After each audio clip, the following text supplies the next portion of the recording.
I like that.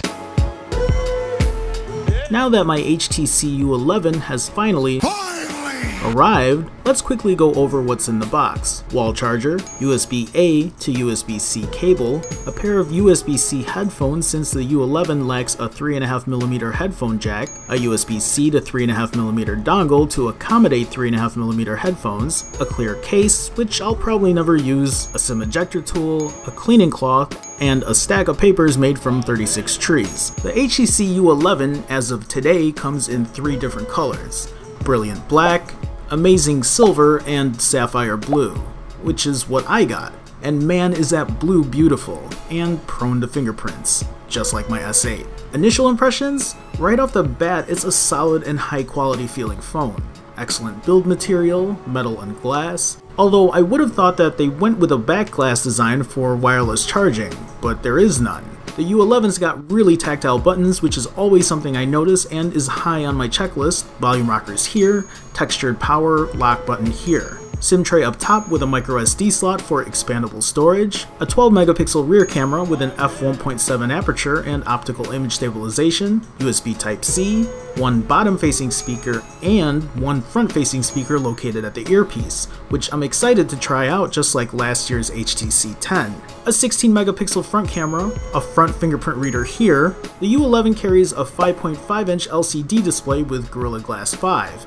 It's IP67 water and dust resistant, so don't be afraid to play with it in the toilet. What are you talking about? The U11 packs the latest Snapdragon 835 chipset, housing an octa-core CPU, 4 gigs of RAM, 64 gigs internal storage, a 3000 mAh battery, and a $649 price tag. HTC has created something called Edgesense. Pretty much you squeeze the edges of your phone to open your camera, and some other stuff I haven't really looked into yet.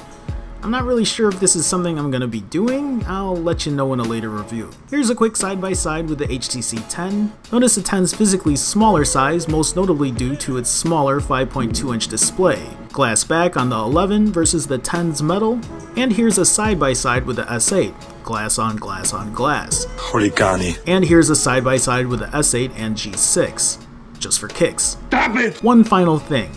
I was too excited to wait and went ahead and made this quick external speaker test.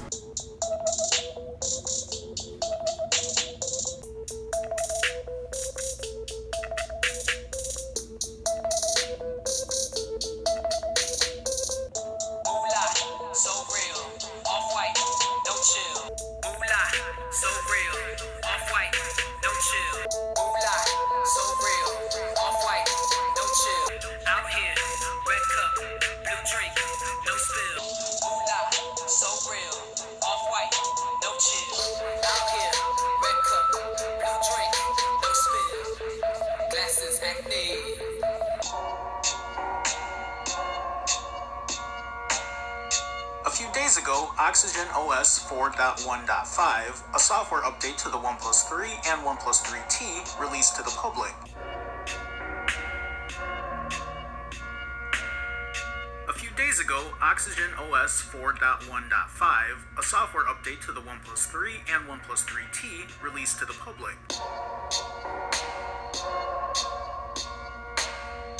A few days ago, Oxygen OS 4.1.5, a software update to the OnePlus 3 and OnePlus 3T, released to the public. It has now since been withdrawn and replaced with 4.1.6. Go on. It has now since been withdrawn and replaced with 4.1.6. Go on. It has now since been withdrawn and replaced with 4.1.6. Go on. So that means OnePlus probably found a few bugs with 4.1.5 and updated. Good. That is good. In my last video, I showed you how to manually update the OS with Oxygen Updater. Today, I'll show you how to update using Opera VPN. Do it now. You know what, Arnold? Why are you so mean? Why not?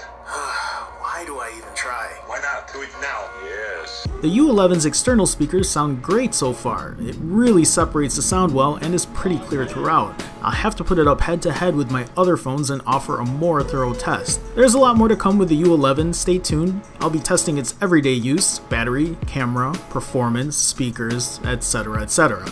You know how I do. Do it now. Arnold, settle down. Stop shouting! I'm not deaf.